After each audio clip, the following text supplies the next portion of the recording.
Here we go. Yes. Oh, Okay, Neil.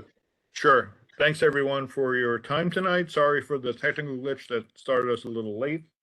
My name is Jerry Bogaz. I'm an assistant director with the New York Metropolitan Transportation Council. Tonight's session is on moving cleanly, alternative energy sources for transportation. It's one of a series of topical workshops that we're holding to update our next regional transportation plan, and we'll be explaining that all to you as we go along. But we're going to start with introduction by Stephanie Brooks of our public affairs staff on how we're going to do this session and the various polling software we're going to be using. So Stephanie. hi, thanks, Jerry, and thank you all for being here today. Just so you know how it's going to work, participants will remain muted. Thank you for those who weren't able to join audio. I see you're on audio now. That's excellent. So that means you know you can hear us. That's great. We'll be using a platform called Poll Everywhere to get your feedback on various items that will be presented. It's an online polling software, so we'll run through some tests and make sure you can work it okay. There's always the chat window available for comments. As you heard at the beginning, this workshop will be recorded, and for those of you who are planners, there's AICP credits available, 1.5 credits, and I'll put a link in the chat at the end of where you can get those credits. So most of you, I'm sure, are familiar with WebEx, but you'll see the chat function on your, most likely it's at the bottom of your screen. There's a little bubble, and you can type your chat comments in the window there, you see here on the screen.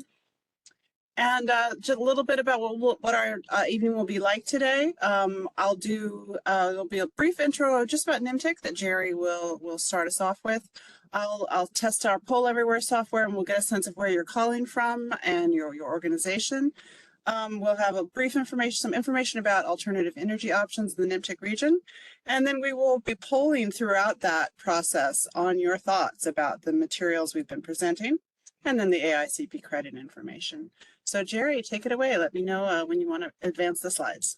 Sure. Okay. Thank you, Stephanie. So most of our session tonight is going to be interactive, but we do want to give you some context. And looking over the folks who are with us tonight, some of you know about this and some of you don't. So very quickly, the New York Metropolitan Transportation Council is a metropolitan planning organization which is responsible for New York City, Long Island, and the Lower Hudson Valley. You can see the points on this slide of our mission, serving as a collaborative forum for our member agencies, providing sound technical analyses so they can do their planning work, working with them to develop a shared regional vision, and of course, capturing the maximum amount of federal funds available for transportation improvements in our region.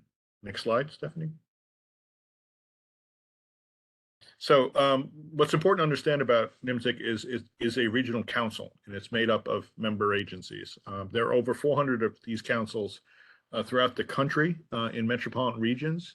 They're a requirement for receiving federal dollars in a metropolitan region.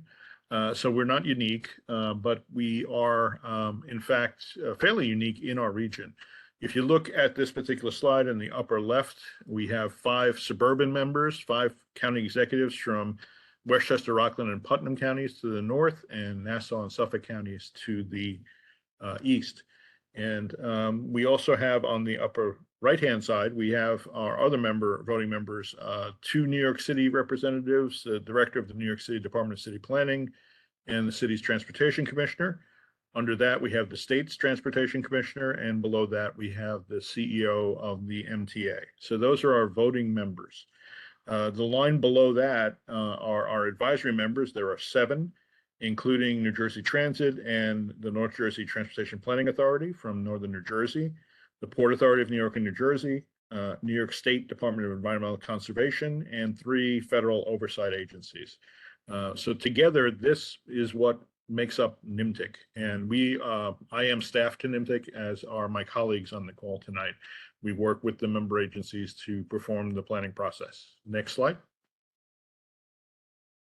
This is the region we cover, as we just described, 5 boroughs of New York City and 5 suburban counties, 10 counties in all. Next slide. So the regional transportation plan is kind of a foundational required element of the regional planning process. And it's updated every 4 years. So the current plan is now being updated and the new plan will be adopted in September of 2025. The federal requirement is that these plans have a minimum 20-year planning horizon. Ours is actually 30 years in the new plan, so we certainly meet that. They contain both long-range and short-range strategies, actions, projects. So it's not only talking about the horizon year. 2055 is a long way away, but it's everything up to that point. And we are required to show that we have the finances, or will have the finances in place, at least in a planning sense, to be able to undertake individual projects. So that's a very important part of the process called fiscal constraint.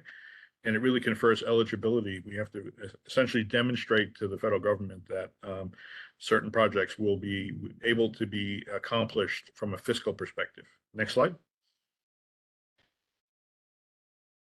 So we've been developing the plan now for about a year with our members, and the members have identified 6 proposed goals for the next plan. You can see the areas here. The goal statements are obviously more complicated than this, but these buckets are the areas that they cover. There's a goal for safety and security, a goal for infrastructure, for resiliency, congestion, land use, and transportation equity. So that's the strategic framework that we're following for this plan. Next slide. So now Stephanie's going to go through using Poll Everywhere. She's also going to do an exercise so you can get used to it, and then we'll get into the actual information of the session tonight. So Stephanie. Right, thank you again for being here. So Poll Everywhere is a really fun and interesting interactive way to communicate in real time during the meeting. So your polls show up on the screen.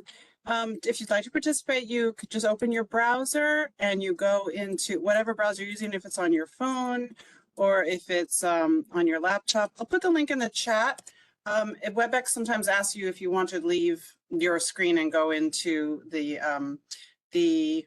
browser, and you would just answer yes, or you can type in pollev.com/NYMTC, or if you're on your phone or using your phone, you could also scan the QR code that's on the screen. So we'll let everyone get logged in. You go to pollev.com/NYMTC, enter your name. If you like, you can always remain anonymous, and then there will be questions and prompts to get you started. So we'll just have a test one here. Where are you participating from? This is a little map. And if you put either using your finger or using your mouse, just place a little dot on just to click wherever it is you're coming from, you're calling in from. Oh, there we go. We've got some folks in Manhattan. We've got a few in New Jersey. And you'll see there's a little box to the right that's outside the region. So if you're, further out in Connecticut or further out in New Jersey, we have Rockland County, we have the Bronx, that's where I am, yeah. We have a few, we'll just give it like, a couple of folks from outside the region. It's great. We'll just give it just a few more seconds just to get people familiar with the software. We'll have a few more questions, sort of from our demographic, like where you're coming from and your thoughts. Let me just give it another 10 seconds.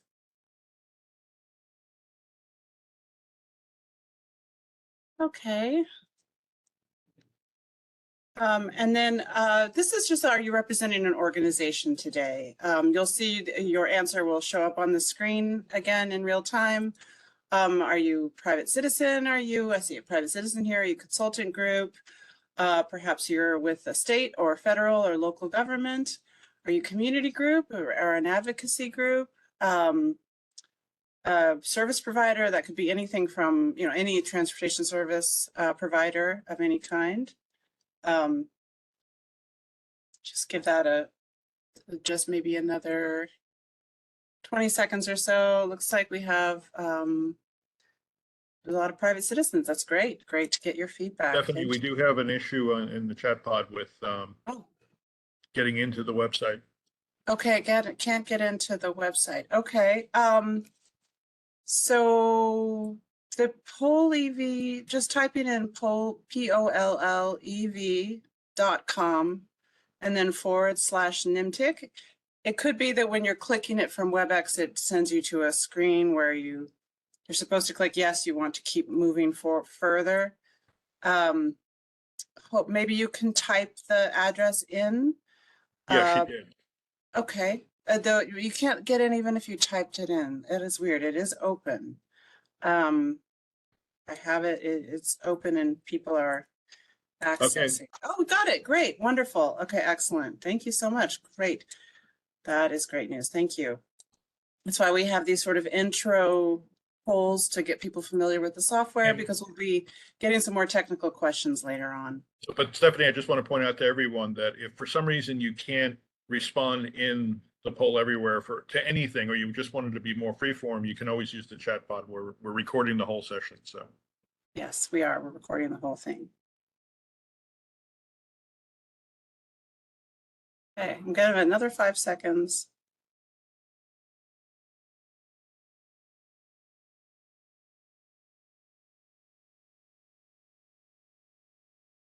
All right, so we're going to go to the next poll question. And that one is about top of mind concerns do you have about the subject of this session? So that's really just the things that are on your mind, your sort of concerns, maybe what even brought you to this this session this evening. And all you have to do here on the Poll EV page is just type it in. And we'll give that some time, because sometimes these take a little time to show up. So we'll give this about, maybe a minute or so to let people type in their top of mind concerns.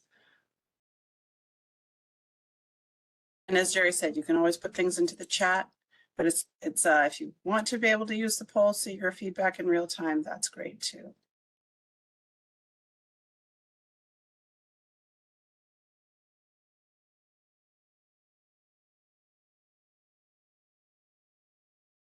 All right, here we go. Issue with cars working due to the weather. Okay, we actually had a question about that, a concern about that in our last session about weather. Yeah, thank you. yeah, this is the second session we're doing today. We did one at 3 also. So. Mm-hmm.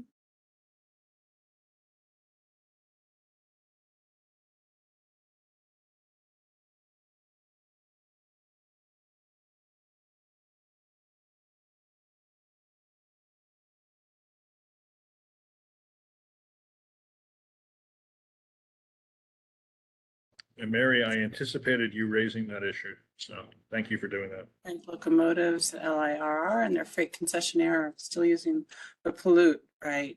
NYMTC goal to repower to tier 4, tier cleaner. Safety of the batteries, yes.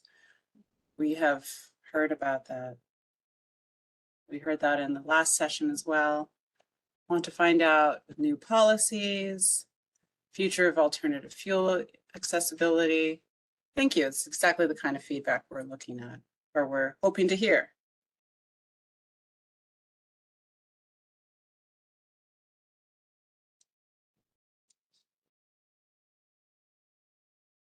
Right, I'll give it another 10 seconds. And just so distance they can travel, charging, excessive, right, distance of alternative vehicles. All of this information, all the things you put into the chat, and also in the polls that will be recorded in the back end. So we'll be able to see all of this feedback in the chat and in your poll. So your feedback will be recorded, even if there's a delay, if it's showing up on the screen, it will be recorded. And this will be all be used to inform the plan that we're developing, Plan 2055. So I'm going to go to the next poll question. And this is just a very general question of what type of community do you reside in? Is it urban? Is it more suburban? Or even exurban and rural? We have in Putnam and Long Island rural communities as well.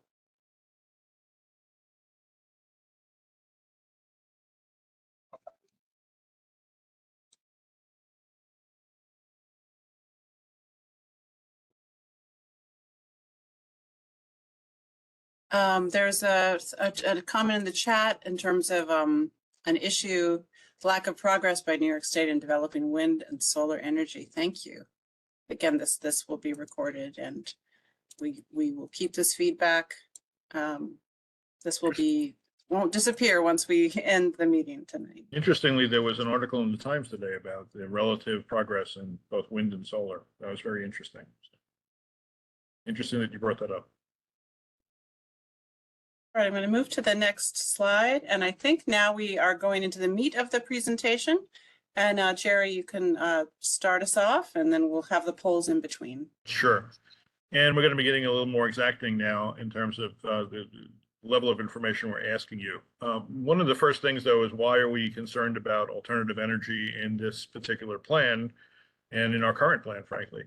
And it relates specifically to two of the goals that you saw on the earlier slide in the new plan, resilience and infrastructure goals. Both of those goals have objectives that speak to exploring alternative technologies and energy sources in rebuilding infrastructure, in building new infrastructure, and in also making it more resilient. So there's a direct connection between alternative energy and the strategic framework of the plan. Also, as many of you probably know, there are a plethora of federal and state plans and policies right now that are pointing in this direction of exploring and developing alternative energy, particularly for transportation. Also, it's important for the mitigation of climate change, which is also contained in our strategic framework. And finally, transportation in general, which is a significant contributor to emissions, both greenhouse gases and toxic emissions. It's a contributor, but it's also a key to the economic vitality and quality of life in the region. So transportation straddles many different aspects of the issues involving alternative energy. Next slide.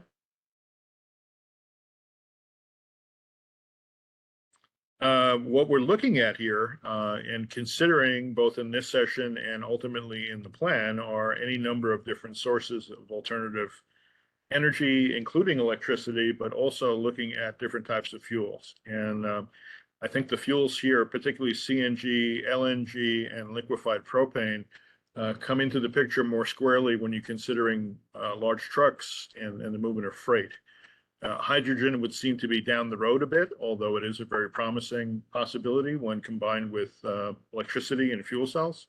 And then, of course, there's also biodiesel, which again is probably more geared towards either bridging current sources or really focusing in the commercial area. Next slide. So I'm going to ask a question here. This is a very general and open-ended question, but your overall feeling towards alternative energy's future in transportation. So what do you really see as, is it promising? Is it questioned at this point? Is it questionable? Is it something else? We do pay attention to the perceptions of people who provide us information in these sessions and how you feel about the future of some of these technologies. We'll give this a minute or so because it takes a little time sometimes for these written comments to show up on the screen. Hopeful, wonderful. That's a nice place, great place to start from. Good start. Yeah, good start. Interested but cautious about safety. And again, you can always put things into the chat as well. If we move on to another poll and you think, oh, I wanted to say this, please just put it in the chat. It will get recorded. Necessary, yes. Some interesting reactions. Mm-hmm. Thank you for your feedback. We appreciate it. All right, maybe another 10, 15 seconds, Stephanie, and then we'll move on to the next. As long as it doesn't affect my usual day-to-day transportation too much. Okay. We've certainly heard that sentiment.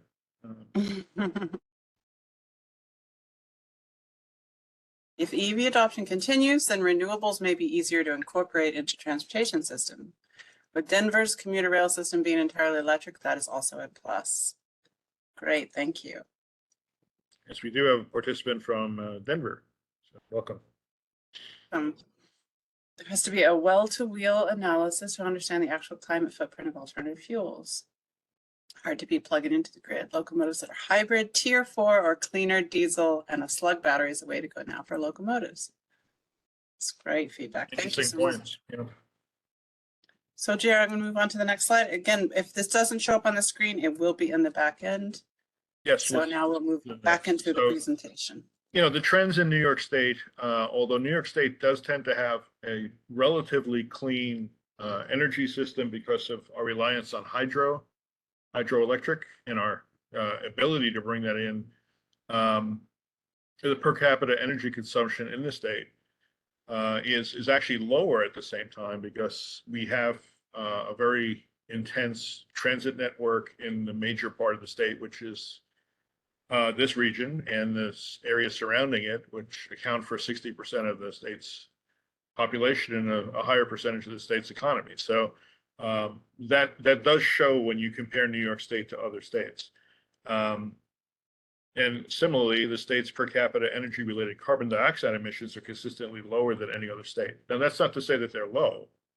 This is a relative measure. And of course, you can always do better. You can see in the charts on the right some of the trends in terms of what's fueling the energy that's generated. Natural gas is rising up, so forth. Renewables are moderating, to say the least. And nuclear is actually falling off as it's coal. In terms of the renewable sources, though, you can see where hydro has a huge advantage over the others, although solar is showing a rather significant increasing trend at this point. So, New York's energy system is unique in that way, and emphasizing use of the electricity that's generally cleaner is a good thing. But still, we can make more progress on cleaning the system too. Next slide.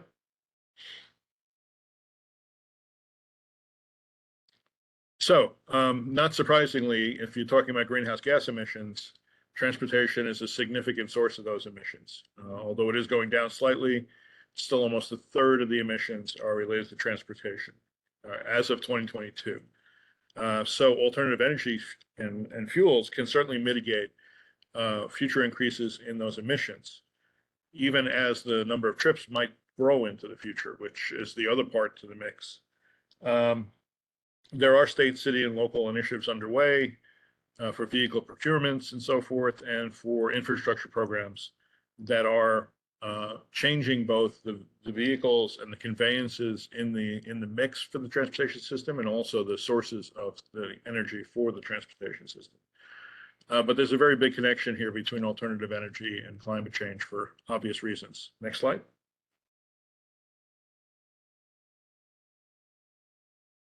So now back to you. Do you currently own any of the following? So if you could just indicate if you own a battery electric vehicle or truck, a hybrid electric vehicle or truck, some other alternative or non-electric fuel vehicle or truck, or a battery electric assist bicycle. Great. Select all that apply. All right, we see a battery electric vehicle or truck and assist bicycle.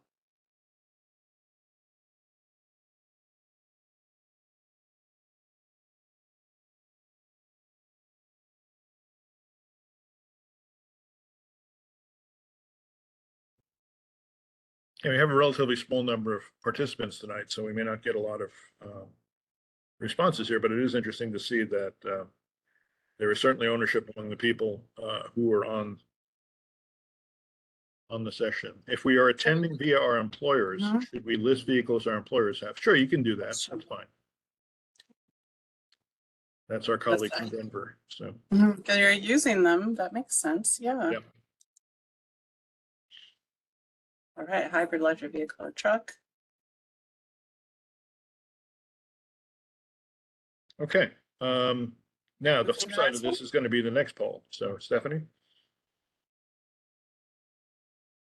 So if yes, what was the reason? Yeah. We're talking about you personally here. If you do own any of these vehicles or conveyances, what was the reason for your purchase? What were you most concerned about? Again, this is open-ended. Just why did you consider, since there is significant cost and inconvenience involved in these purchases at this point, just interested as to why you went this way.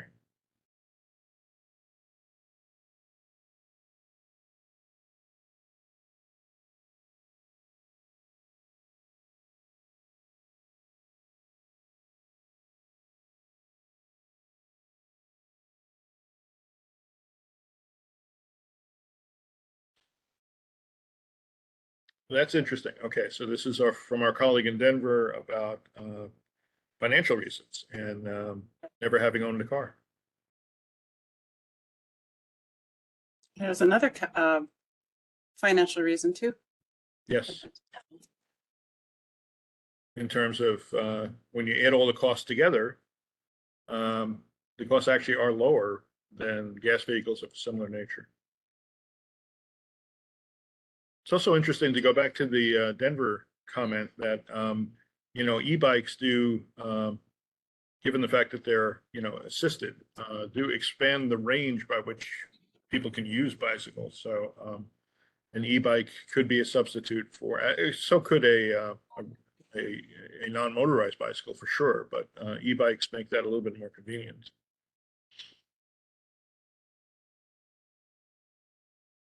Stephanie will give it another 10, 15 seconds. We'll see if anybody else comes in here. Okay.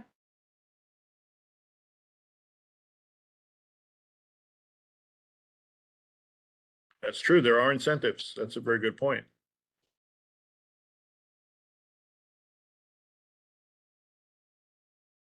So this is a comment about parking costs.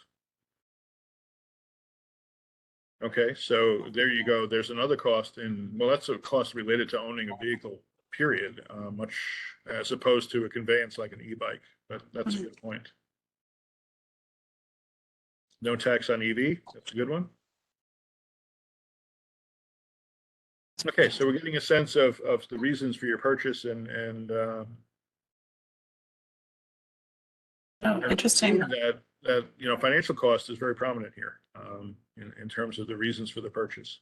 That's a good point about Denver and hailstorms. Not quite the same issue in our region, but we do have some violent storms at times.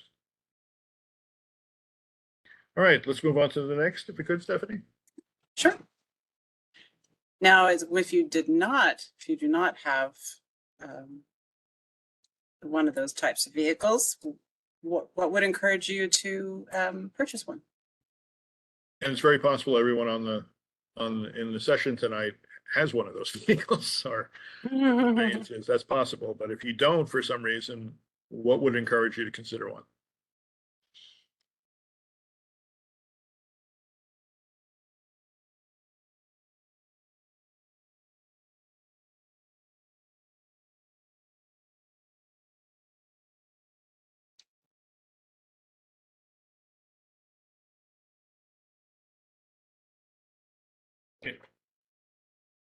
Oh, that's interesting. So increasing incentives, in this case, toll incentives, but there are other incentives for EVs too. Better costs. So the costs of EVs tend to be higher still. So as that comes down more, that would be an encouragement. We'll see if there's anything else.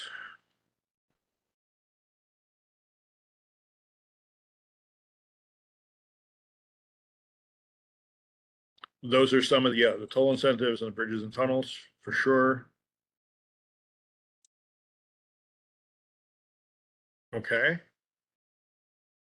I have a 13 Toyota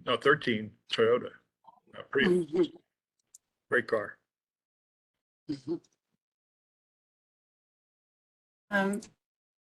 There is a chat comment here. All of our microtransit vehicles saw various damage from a hailstorm that rolled through Thursday. All roughly 10 will require windshield replacements. Wow, and several had various levels of denting. Wow. That is some hail. So that's microtransit. So that would be small vehicles like vans and so forth for use in probably demand responsive transit, correct? Thank you for this feedback. Yeah. Perspective. Sorry to hear about the storm. All right, why don't we go to our next slide? All right, so let's talk a little bit about federal policy and funding. First of all, as you're all probably aware, that Congress has authorized billions of dollars nationally to meet energy and environmental goals. And this includes renewable energy and transmission projects, battery research, building efficiency programs, clean fuel vehicles, increased public transportation, et cetera. So the current Infrastructure Investment and Jobs Act is certainly a very hearty attempt to provide funding for many of these initiatives. Our role at NYMTC and the role of our member agencies is to determine how to best spend these funds that are allocated for transportation in our region. And also there are discretionary fund sources that are competitive at the national level that our members are competing for. So to bring in as much of that as possible. And that includes alternative fuel infrastructure and vehicles, carbon reduction projects, providing alternatives to driving, et cetera. So very much the federal policy is driving a lot, but not all, of what NYMTC is doing in these areas. Next slide. And there's significant statewide policy and planning in this area also. There's the New York State Energy Plan, which you can see has some very ambitious mileposts for conversion to renewable energy, for zero emission electricity and so forth, reduction in greenhouse gas emissions, and net zero emissions statewide by 2050. These are all very, very ambitious targets. There's a specific transportation energy policy in New York State also, which indicates 100% of all car, truck, and bus sales are zero emission vehicles by 2045, adopting additional requirements for clean vehicle fleets, and investing in removing barriers for alternative fuels infrastructure. So not only is there policy and planning coming from the federal level, but also New York State is particularly aggressive in these areas. Next slide.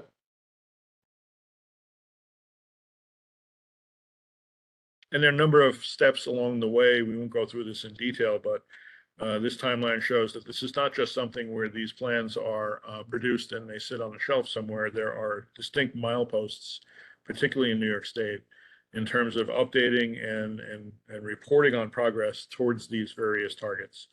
And there are bodies in place like the Climate Action Council that are in charge of, or charged with monitoring these developments over time. Next slide. On top of that, or in addition to that, there is an awful lot of local policy and planning happening also. Much of it is in New York City, but not all. For example, there's a clean fleet plan in New York City. MTA has done a lot of work on sustainability programs related to climate. Westchester County's Beeline system has both hybrid and electric buses in its fleet. There are clean cities and communities coalitions on Long Island, Manhattan, in New York City, and in the Hudson Valley. And there are examples of very local projects like the town of Hempstead's Clean Hydrogen Project. In addition, we're looking outside our borders. The MAP Forum is the Metropolitan Area Planning Forum, which is a coalition of 10 metropolitan planning organizations from eastern Pennsylvania all the way across to central Connecticut. And we have undertaken a study of clean freight corridors. These would be corridors where infrastructure would support the use of cleaner fuels and or electricity for commercial vehicles. So you can see that locally, and by local we also include regional in that, there's an awful lot of activity at the local level too. All right. Next slide, Stephanie. So, Stephanie, why don't you read this? We need to change your voice here. All right, sure. So this one is fairly complex in terms of the questions. So we'll leave this on for about a minute or so. Selecting up to 5 of the projects and initiatives that are most important to you. So we'll give this about a minute because it takes a little time sometimes for these to show up. Lots of projects that, okay, we're converting public vehicle fleets, private vehicle fleets, public transit. And Jerry, while we're waiting for the responses, there's another news story about the hailstorm, considering about to buy a car. So this is a lot of interesting information about the hailstorm. So we'll check out those after the meeting. Thank you. It's really interesting. So there's a lot. Learning about Denver's weather. We're getting some great feedback here. We've got, so far, it seems like reducing vehicle travel and improving public transit incentives is the most popular, but converting public transit vehicles to cleaner fuels or electricity is also quite popular, as well as private vehicles and municipal vehicles. Okay. So we have some pretty Wow, here we go. This is great feedback. Thank you. So one of the things to note here, I think, Stephanie, is that we're asking you to choose up to 5 options. So this isn't one for each of you. And we're getting to see some patterns here and what most people feel are the most important. So that's very interesting to us, obviously.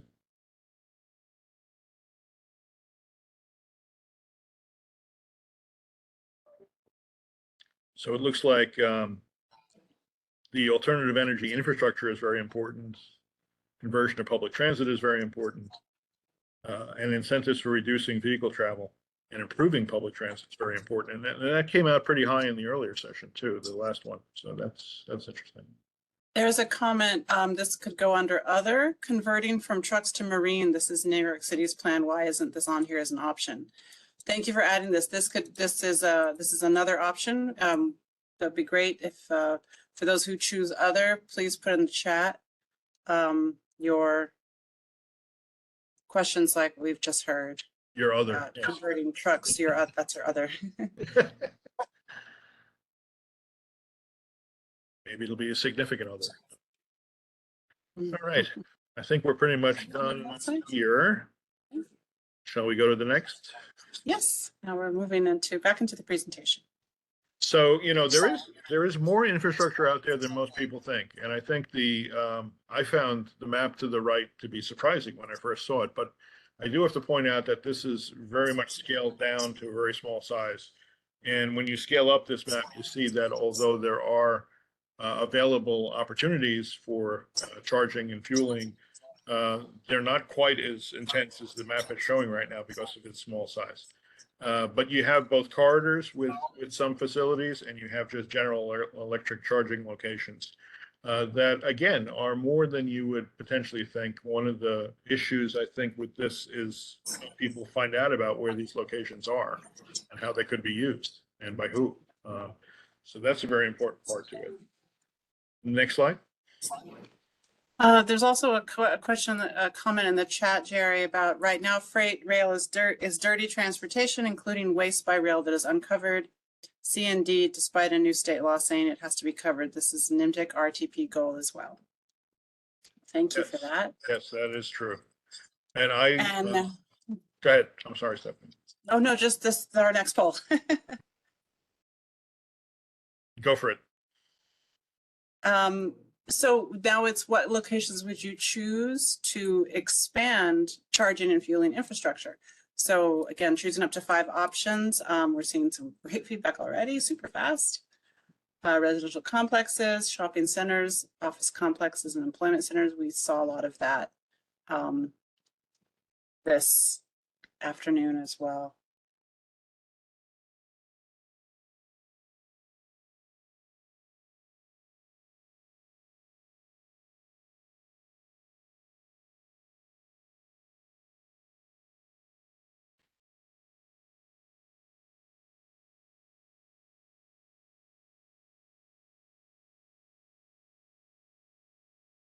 And so this is very interesting also.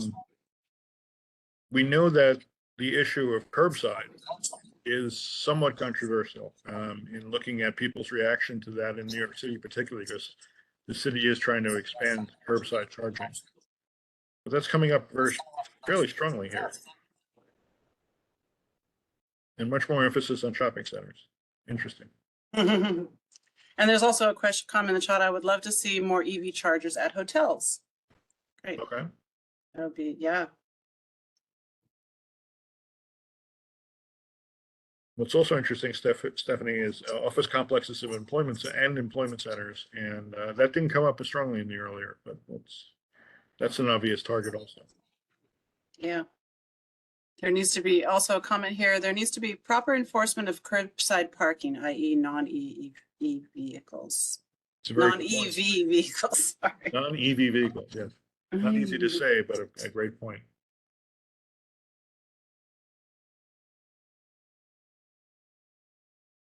Okay. Shall we move ahead? Yes, this is great feedback. Thank you all very much. Yes. We're a small but mighty group tonight.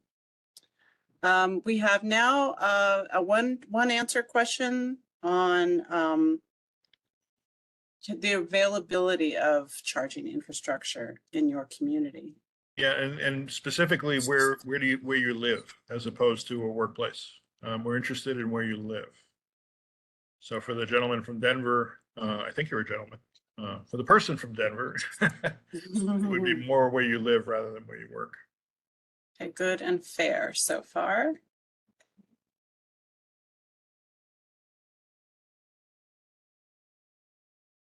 Do not know of any nearby charge infrastructure yet.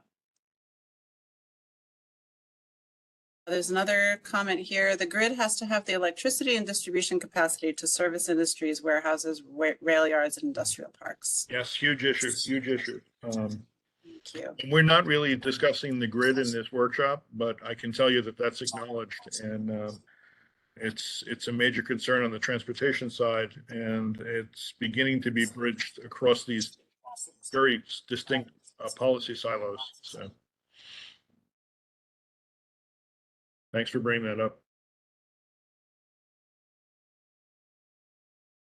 Terry, what do you think? Move forward? Yeah, actually, this is very interesting because the level of good availability is relatively low. So yeah, that's a bit lower than what we received or what we saw this afternoon, yeah, for sure, definitely. And it was much more good, and that was, yeah, it was more predominantly good infrastructure. So this is very interesting. All right, let's keep going. Just got a Right. couple more to go, and then we'll be done. This one is again fairly straightforward. Do you feel sufficiently informed about the types of alternative energy solutions and their pros and cons? No. All right. Thank you. Yes.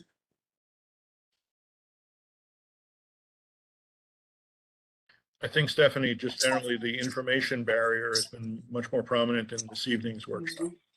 Absolutely. Yeah, no, this is why we have more than one workshop. This is great. Completely different feedback than we received earlier today. So predominantly no. Yeah, we got this afternoon it was predominantly yes. So Right. Very interesting.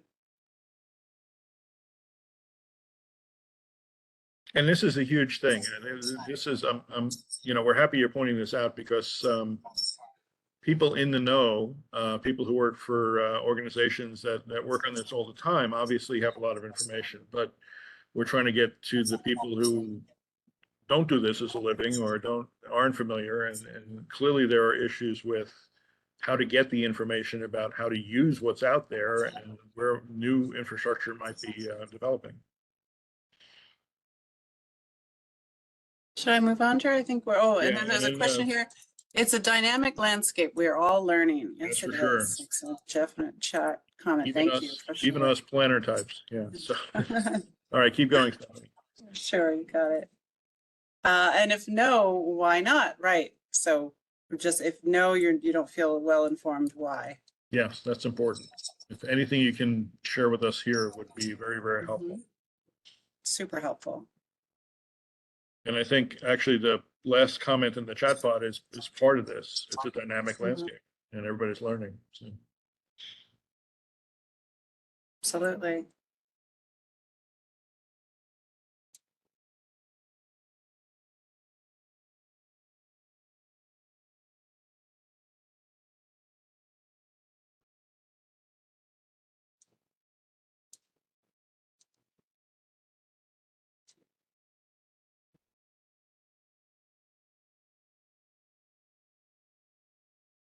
Just give it another minute or so, just in case no one's got anything to tell us. So. Yep. We've had a lot of great feedback so far. So yes, it's been excellent. Excellent. Sometimes the smaller groups are actually better. So.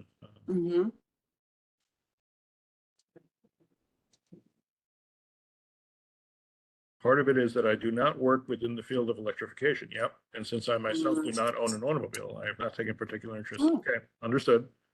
Yeah. Thank you.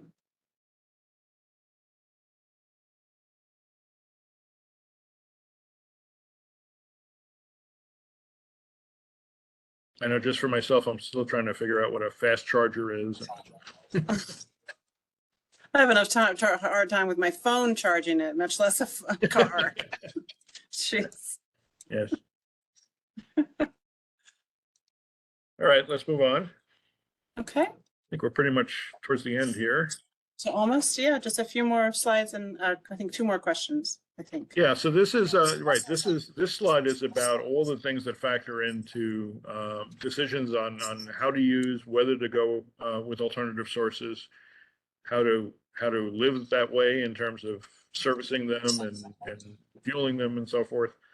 So there are a lot of different factors, and the questions are going to be about that whole equation of all the things that go into this area and what you do as individual people to figure that out. So, Stephanie?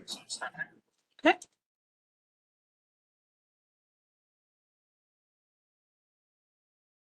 Oh, maybe not. Okay, so Not yet.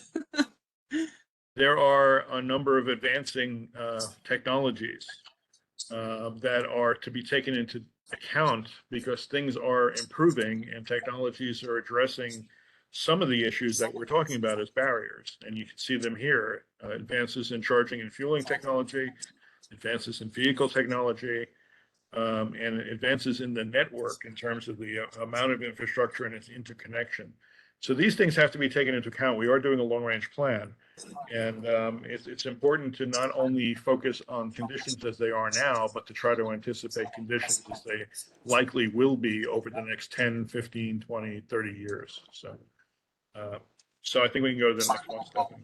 Sure. And here we go. What is the biggest barrier?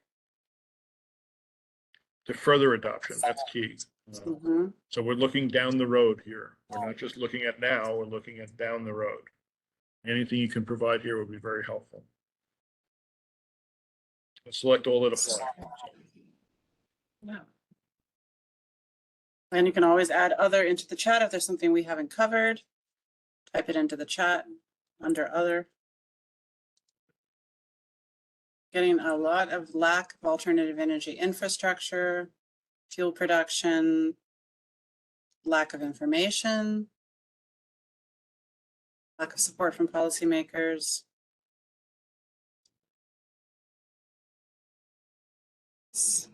Great.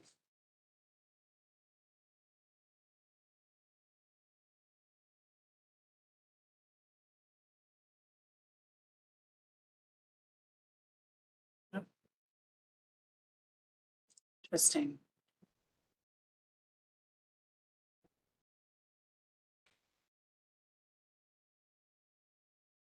Thank you all very much.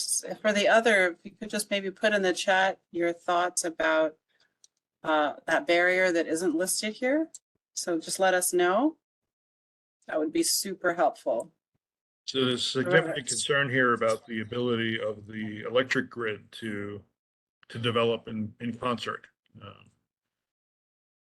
That's an interesting and very important point, I think. Mhm.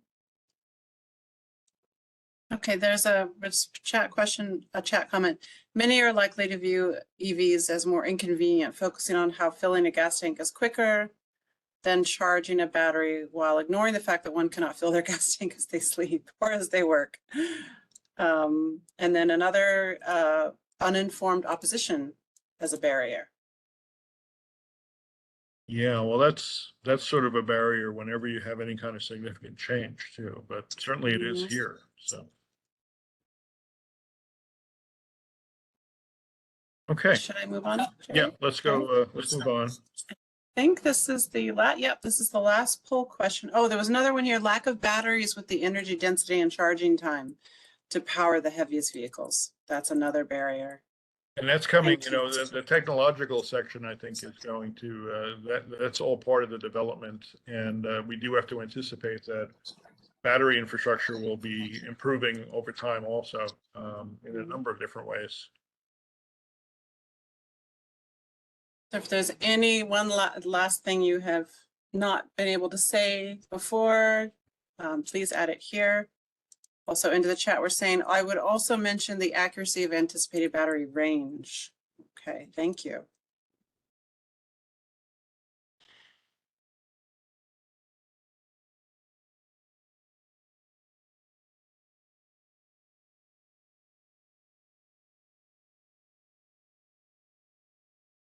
So we'll just wait another minute to see if there's anything on this slide.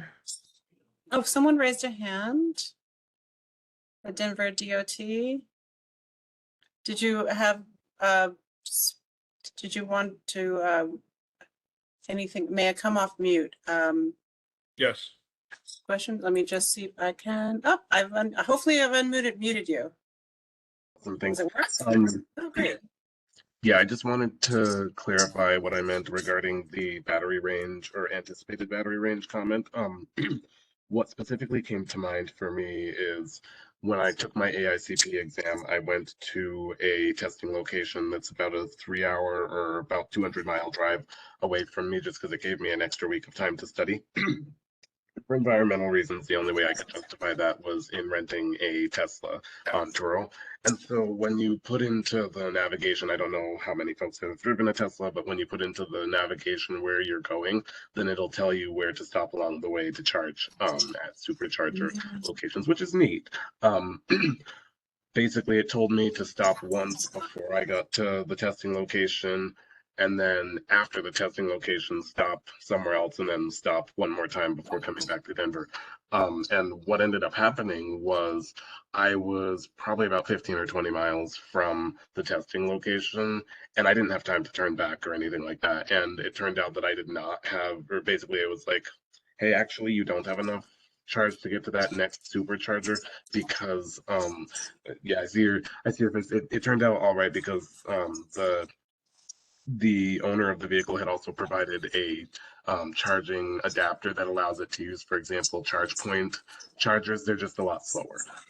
And so what ended up happening was that after I took the exam, I went to a nearby charge point, and like I said, they're a lot slower. You know, where you can charge a Tesla on a supercharger in maybe 45 minutes, it's going to take you, well, in this case, it took me like 3.5 hours to charge it halfway. And so I ended up getting into a snowstorm that I had hoped to beat home. And so it was all right because, you know, the vehicle had snow tires, but I ended up getting back many hours later than I had planned on, and ended up actually getting back past midnight. So I had to pay for an extra day. But I think that, you know, that's something that, you know, when thinking about broader adoption, you know, obviously a Tesla is not going to be in a lot of people's budget just because of the price range. But even finances aside, you know, I think that folks, you know, someone would not be happy to end up with that lack of, you know, surety that, you know, they'll be able to get to the next charger. And I mean, in my case also, you know, to make sure that I would get to the next charger, you know, I ended up like, you know, turning the heat down, because when I turned it up, you know, it would say, hey, you know, this is really reducing your range. So I think that that's something that needs to be worked out. And I think it kind of talks to the point that someone else was making about battery density in general, energy density, and just, you know, having both, you know, longer range, but also reliable long range. So yeah, thanks for letting me come off mute for that. It also speaks to the nature of the infrastructure, because as you said, the Tesla superchargers had a reasonable delay, you know, a reasonable amount of time to charge. But the others, what'd you say, charge points? Even though you had an adapter, you know, you only got halfway in 3.5 hours. That's a lot of inconvenience. So, so it's the battery density, sure, but it's also the infrastructure and what's available. Thank you for giving us that example. That was excellent. Yeah, thank you. And yeah, you responded, yes, charge point. And then there's another comment in the chat, Jerry, we should fund development of batteries and the grid instead of funding demonstration projects that use alternative power. It's another suggestion. Interesting. We have something on the poll too. Yes, we should use our resources to minimize the overall energy expenditure of commuters.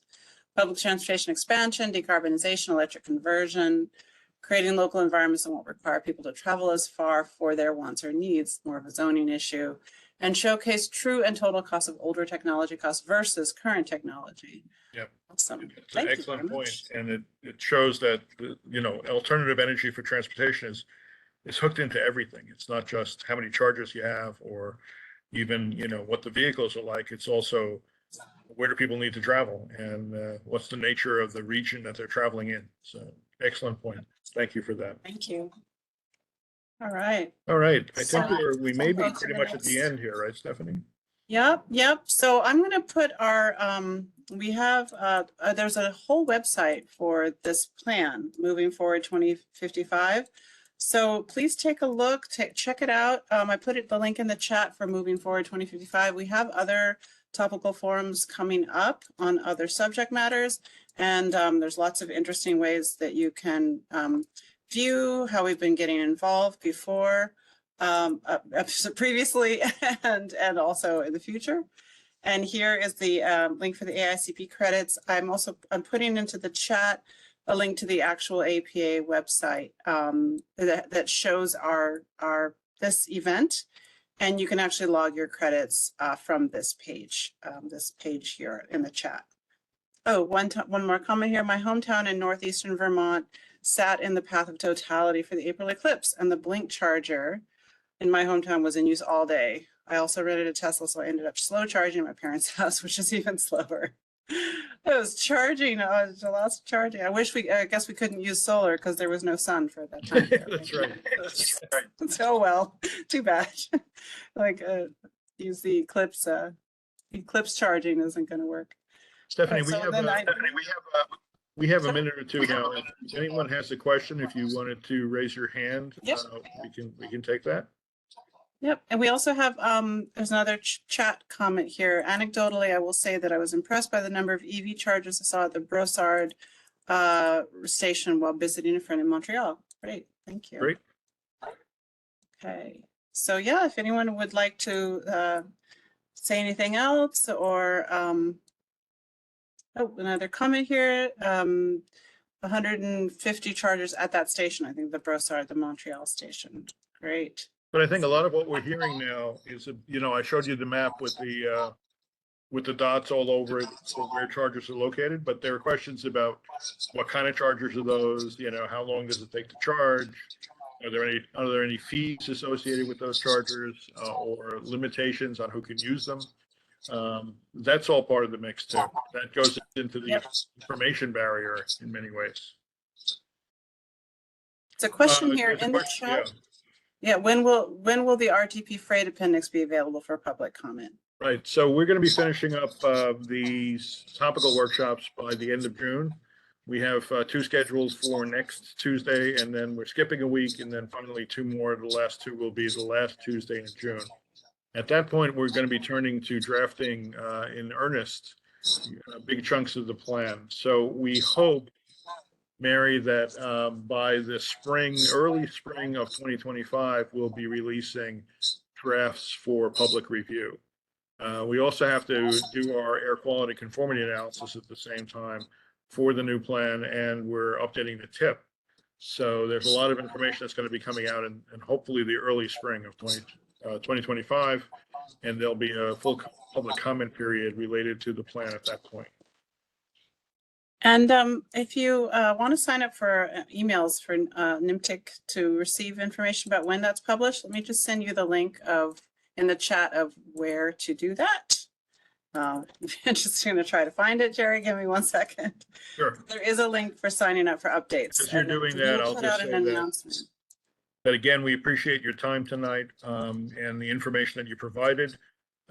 We've been getting a lot of very detailed information, not only on this topic, but on every topic we've been doing these workshops on. And that's in addition to the information we collected last fall through various means.